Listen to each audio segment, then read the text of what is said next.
Glad we don't do these interviews at halftime. That would have been a different tune right now. Proud of our kids in the second half. I think that in a lot of ways it was a tale of two halves. A little disappointed, I thought, in just the energy in the first half. I hate using lack of effort, but I think that was mentioned in the locker room there, and it wasn't a lot of ranting and raving. I think we walked in as a staff into the locker room, and you could tell that the coach or the players were already talking about this. This was on us. This was on us. And I thought Fairleigh Dickinson played well in the first half, but I thought they kind of fed off. Good things were happening for them, and I thought just they were making those effort plays. Good things were happening, and they definitely fed off of that.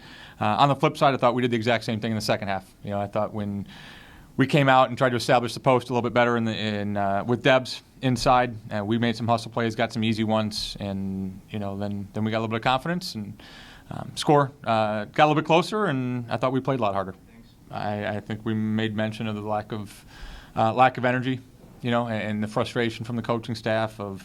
I think as a coach, you try to provide what you can for your players, and I think my job, obviously, to try to keep them to a certain standard, here over the last few weeks, and maybe been a little bit harder on them to try to get them to that standard.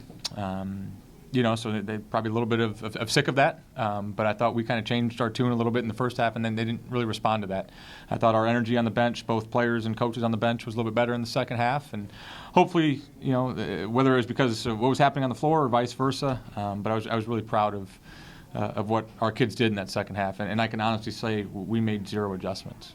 Yeah, I think for as much, and I said this after Sunday, I said this to Carissa and Martina, that what we've been as a program, I've never worried about us bouncing back after a bad game. We didn't play our best on Sunday. We came back and had a phenomenal practice on Monday. And I told them, hey, that's what our nature, it's what our makeup has been, that we very rarely have lost 2 games in a row. We very rarely have played poorly 2 games in a row. I thought we played hard on Wednesday. We just didn't play very well. And so it was one of those things where you just assume that you're going to play well today. I thought our energy was good before the game, but once bad things started happening, we just kind of reeled back a little bit. But like you said, our character and resiliency there coming out of the half was phenomenal, and hopefully that shows the character of what we are and not what happened in the first half. I thought Kai was great to start the fourth quarter, and obviously you get to that point as a coach and. Kind of go with the hot hand a little bit, and I thought she kind of played, gave us some energy there for a stretch there in the third quarter.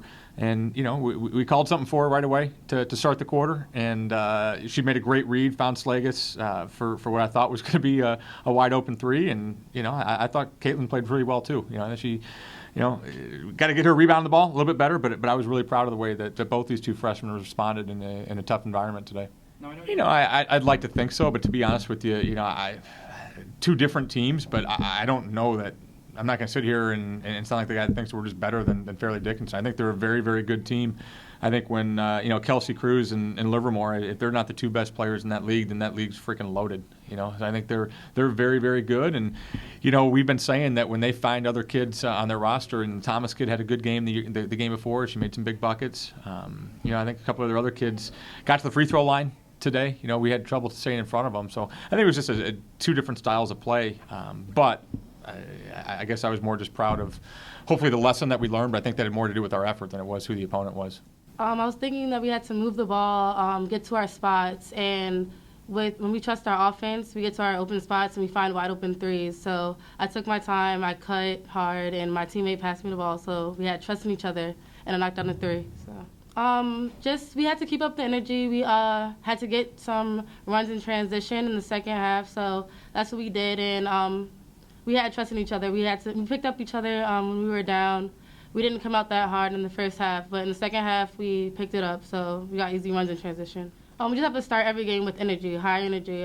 We cannot come out low or flat. So that's what we pretty much learned this game.